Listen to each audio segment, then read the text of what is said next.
여러분 안녕하세요. 봄볕이 좋은 날씨입니다. 이런 얘기 들어보셨죠? 어느 초등학교에서 선생님이 아이들에게 질문을 했어요. 얘들아, 얼음이 녹으면 뭐가 되니? 라고 물었습니다. 대부분의 아이들은 대답했습니다. 물이요.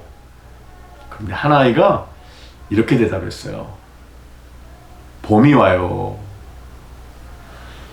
여러분, 따뜻한 은혜의 봄바람이 불고 봄볕이 내리쬐면 우리의 마음은 이 어린아이와 같이 주님의 눈으로 세상을 볼 수 있을 것 같습니다.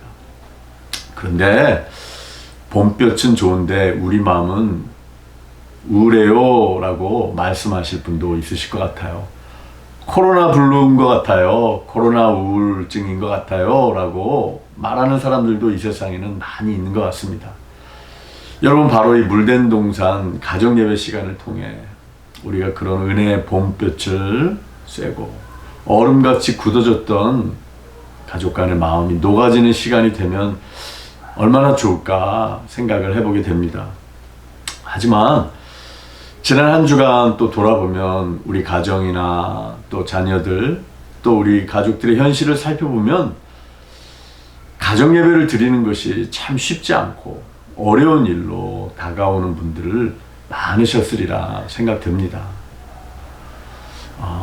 함께 사는 가족, 특히 자녀들의 마음문이 닫혀서 신앙에 관한 대화라든지 가정예배를 드리는 것이 힘들었던 분도 계실 것입니다. 그런데 여러분, 사실 이런 힘든 문제는 비단 나 혼자만의 문제는 아닙니다. 수많은 부모들과 또 아이들의 정신 상담과 정신 치료를 해주었던 그 경험을 토대로 쓰여진 스캇 팩이라고 하는 사람의 아직도 가야 할 길이라는 책이 있습니다. 이 정신과 의사가 쓴 아직도 가야 할 길이라는 책은 개인적으로는 저에게도 많은 도움을 주었던 책인데요. 또 여러분들께도 추천을 드립니다. 이 아직도 가야 할 길의 첫 장은 이렇게 시작돼요. 우리의 인생은 문제와 고통의 연속이다. 즉, 삶은 어렵다라는 문장이죠. 삶이 어렵다, 힘들다라는 것은 우리가 살아가면서 만나게 되는 많은 문제들을 직면하고 해결하는 과정이 고통스럽다라는 것을 의미합니다. 문제가 생기면 우리들은 그렇게 되죠. 책에 나오듯이 절망, 슬픔, 외로움, 죄책감, 후회, 분노, 두려움, 걱정, 고뇌, 좌절, 이런 감정을 느끼게 되고 이런 감정들로 인해 우리 마음은 불편해집니다. 그런데 스캇 팩은 아직도 가야 할 길, 그 책에서 말합니다. 우리가 바로 이 당면한 문제들을 해결하는 그 모든 과정 속에 사실은 삶의 의미가 있다라는 말이에요. 그리고 우리가 정신적으로 영적으로 성장하는 것은 오직 그런 문제들을 통해서만, 해결해 나가는 과정을 통해서만 성장이 이루어진다라고 말하고 있습니다. 공감이 되는 말입니다. 이것은 자녀 양육에 있어서도 그렇고 가정의 모든 문제들, 또 우리가 이렇게 가정 예배를 드리는 일들 모든 부분에 적용이 된다라고 생각됩니다. 사람들은 당면한 문제들이 있을 때 몇 가지 유형의 반응을 보인다고 합니다. 여러분은 어디에 속하십니까? 첫째는 당면한 문제를 두려워하거나 피하려고 든다라는 것이죠. 아마 대부분의 많은 사람들이 이 유형에 속할 수도 있을 것 같습니다. 둘째는 문제를 질질 끌면서 문제가 저절로 사라지기를 바라는 유형. 셋째는 문제를 무시하고 잊어버리고 문제가 없는 것처럼 행동하는 유형. 마지막 넷째는 문제를 잊기 위한 어떤 보조수단으로 약물을 복용한다든지, 그래서 결국 고통스러울 정도로 자신을 마비시킴으로 고통을 준 그 문제를 잊으려 한다라는 것입니다. 여러분, 정리하면은 이런 것 같습니다. 우리 삶에 부딪히게 되는 또 가정에서의 자녀들과의 문제, 또 신앙적인 문제들, 이런 모든 어려운 문제들을 회피하지 말고 삶은 원래 힘든 것이고, 그리고 그 힘든 과정을 어려운 문제들을 풀어가고 해결해 나가는 과정 속에서 우리는 영적으로 성숙해진다는 것입니다. 가정의 문제, 자녀 양육의 문제, 신앙의 문제들도 마찬가지라고 생각됩니다. 그래서 우리 주님께서는 고린도전서 10장 13절 말씀에서 바울을 통해 이렇게 말씀하십니다. 사람이 감당할 시험 밖에는 너희가 당한 것이 없나니 오직 하나님은 미쁘사 너희가 감당하지 못할 시험 당함을 허락하지 아니하시고 시험 당할 즈음에 또한 피할 길을 내사 너희로 능히 감당하게 하시느니라 이렇게 말씀하십니다.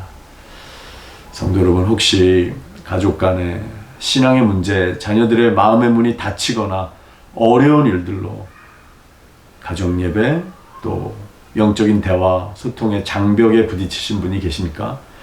주님께서는 감당할 만한 시험만을 주신다라고 하십니다. 그리고 주님이 마련해 놓으신 피할 길, 흔히 솔루션이라고 말하는 그 해결책이 있음을 우리가 기억하실 수 있기를 바랍니다.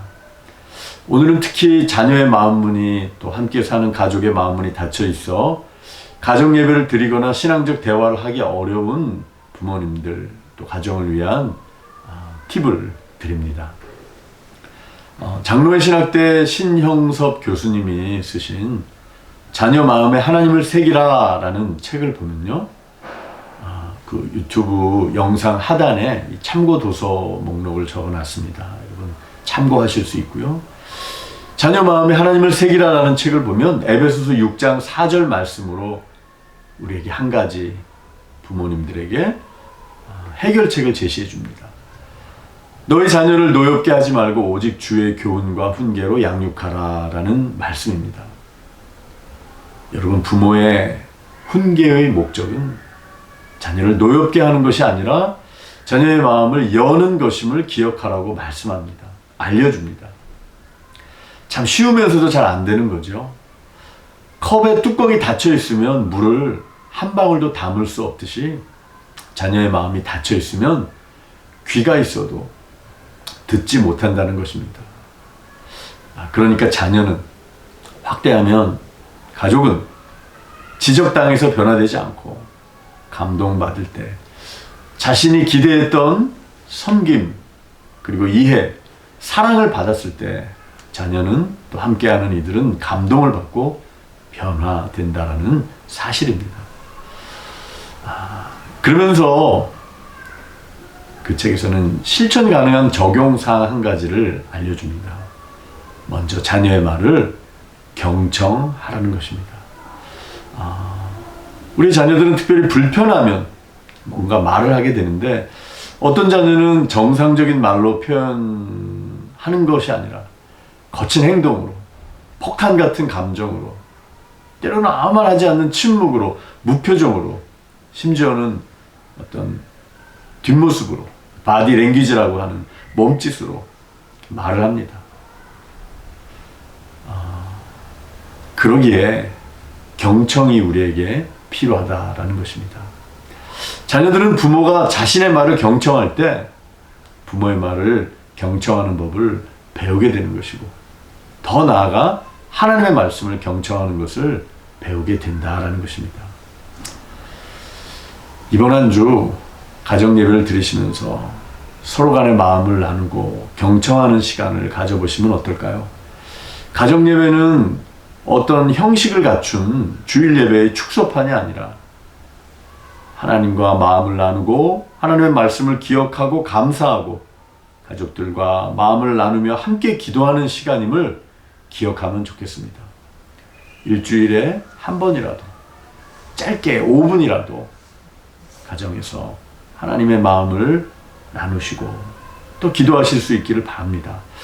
우리 가족 성경 탐험 가정예배 지침서를 사용하시는 분들은 이번 주 주제는 4번째 탐험, 특별한 아들을 주시겠다는 약속입니다.